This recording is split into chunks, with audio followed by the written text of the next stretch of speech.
Hey, it's your coach, Leslie Nguyen here. I'd like to talk to you ladies. I try to be oh so polite and oh so gracious, whether I'm speaking to the ladies or the gentlemen, because I want you to know that I'm coming from a place of humility. I know that I'm not any better than anyone, nor am I any less. And so I come from a place of love and humility.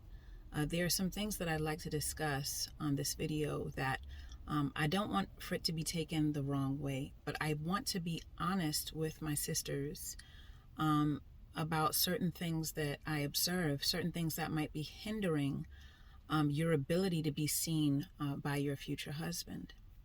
Okay. The first thing that I would like to talk about is manners. Okay. Manners is so important. Manners, good manners that is, helps to convey to the receiver that you value them as a person. Think about that. Manners helps to convey to the person who you are communicating with that you value them as a person.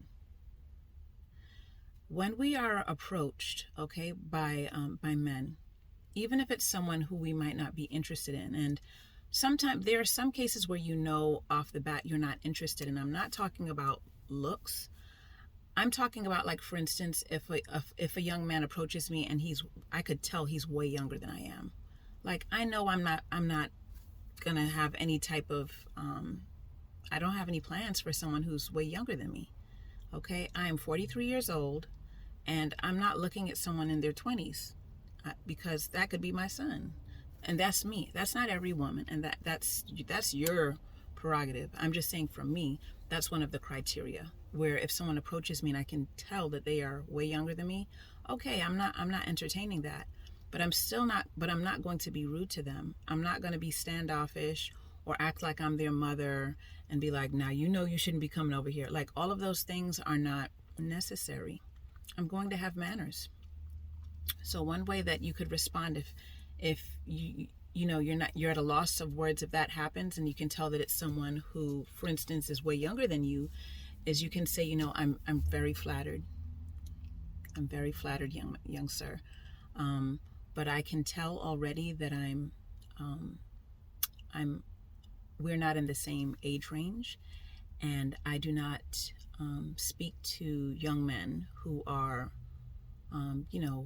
considerably younger than I am. There's a way to be kind, because even if that person is much younger than you, it still took some guts for them to approach you.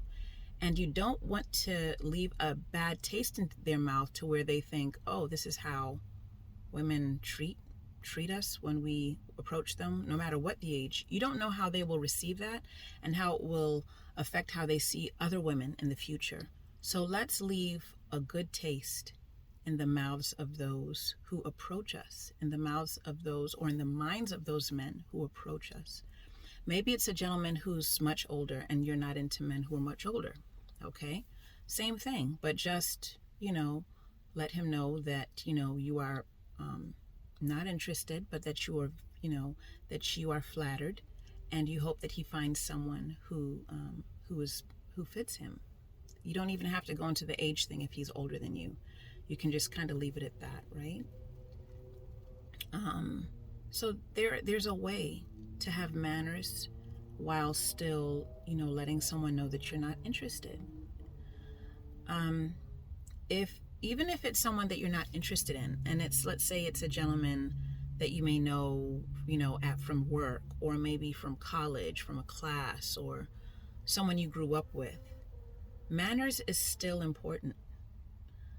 You don't want to, for instance, say things like, if they make a joke and, you're like, oh, you're a fool, or things like that. Like, we have to be careful what we say to people in general. But since I'm talking about the opposite sex, yes, we need to be careful how we speak to other people. We shouldn't be insulting them and then laughing about it, or, picking at them in areas that we know that they're insecure about, or that they might be insecure about. Another thing when it comes to manners is, don't speak over him if he's speaking. That, whenever I watch an interview whether it's on YouTube or on TV, that is one of those things that irks me the most. Because it is, to me, it's just showing like you don't even think that the person's words count. Do not speak over the man. If you're speaking to a woman, you shouldn't even speak over the woman. But I know sometimes when I'm speaking, even like with my homegirls, I do that. But as soon as I catch myself, I say, oh, I'm so sorry. Finish what you were saying. And then they'll do the same thing to me. And they say, oh, I'm so sorry. Finish what you're saying. Because we like to talk. But we have to be conscious of the fact that we do have to let each other finish talking. And we have to be conscious of the fact that oftentimes men are not as verbal as we are. And if we treat him like he's our girlfriend, we are going to lose out, because we're going to lose out when he shuts down, because we've just took over the conversation, and it may be a while before he speaks up again, and he may not even continue speaking about whatever it was on his mind that may have been important to him and he wanted to share with you, or may have been something special or funny he wanted to share with you. But when you continually do that, you are telling him that his words don't matter to you, and essentially that he doesn't. So let's try not to cut men off when they're speaking. Even if it's a disagreement, listen to what he has to say first. Listen to what he has to say first and process it. Don't just listen to it and act like you're listening to it, but you're already with the ammo of your response. Listen to what he has to say and process it. I'm telling you what I know, okay? I was married previously for 13 years. And while I did not always agree with my then spouse, when I learned to listen to what was being said, sometimes I realized that what he was saying, it was making sense. And sometimes I had to change my perspective on certain things because he was right. So let's not always think that we're right. And even if we are right about a certain thing, at least in our mind, we still owe that person the respect of silence while they're speaking, because we want the same thing. Now, with all this said, I want you to understand this, okay? When you respect yourself and you know who you are, you will not feel so insecure or threatened, okay, to where you do not feel comfortable having discourse or even a verbal disagreement with a man.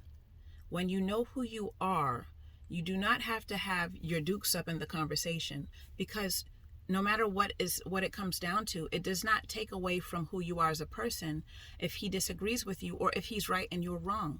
So let's work on ourselves internally so that we are able to calibrate our communication, okay, and to calculate our communication.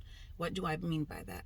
Well, by calculation, I mean let's make sure that we are using the right words when we are speaking to this gentleman, whether or not we're in a relationship with him, whether or not we're even interested.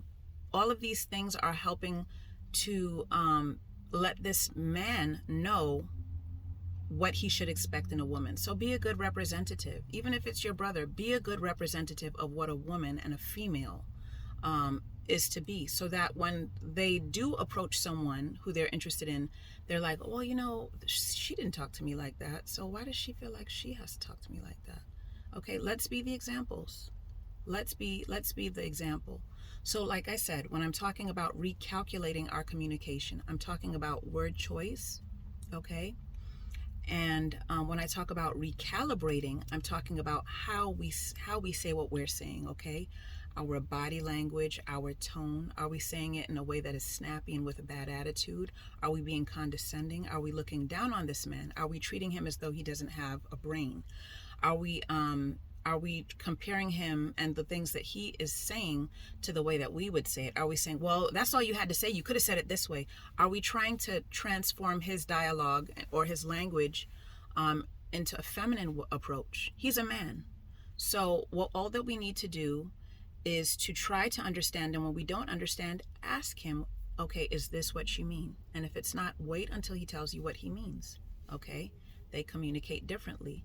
As long as he is not being disrespectful to you, then just try to understand what he's saying and approach with manners and with respect. Okay, I'm going to end this video and I'll come back with another video at another time. I hope that you are making the most of this moment. And with regard to this video, how can you do that? You can make the most of this moment by being introspective, okay? Do I speak over men often? Do I think that they don't have much to say?